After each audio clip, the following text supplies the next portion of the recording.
আসসালামু আলাইকুম বন্ধুরা। যারা বাদরিঘর ফাঁকি পালন করে তাদের মধ্যে অনেকগুলো প্রশ্ন থাকে।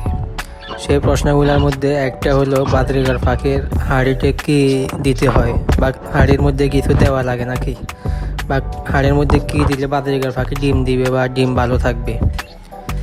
তো এটা কম বেশি যারা নতুন ফাঁকি পালন করে তাদের অনেকেই এই জিনিসটা জানতে চায় যে ফাঁকির হাঁড়িতে কিছু দেওয়া লাগে নাকি। তাই বন্ধুরা, আপনাদের সুবিধার্থে এই ভিডিওটি করা। বাদরেগার ফাঁকের হাঁড়িতে মূলত কিছু দেওয়া লাগে না। হাঁড়িটা জায়গা মতো বসায় দিলেই হয়, তার ভিতরে কিছু দেওয়া লাগে না, শুধু হাঁড়িটা পরিষ্কার থাকলেই হবে। এই হাঁড়ির ভিতরে বাদরেগার ফাঁকে ডিম দিবে এবং ডিম থেকে বাচ্চা ফুটাবে। হাঁড়ির ভিতরে অতিরিক্ত কিছুর প্রয়োজন হয় না। যদি অতিরিক্ত কিছু দেন তাহলে পাখির জন্য এটা আরও সমস্যা হয়। অনেক সময় পাখি ঠিকমতো বসতে পারে না, বা ডিমগুলো দিলে ডিমগুলো এক জায়গায় থাকে না, এলোমেলো হয়ে যায়, ছড়ায় ছিটে যায়। তাই পাখির হাঁড়িতে কিছু না দেওয়াই উত্তম। আর সাধারণত এটা দেওয়া লাগে না।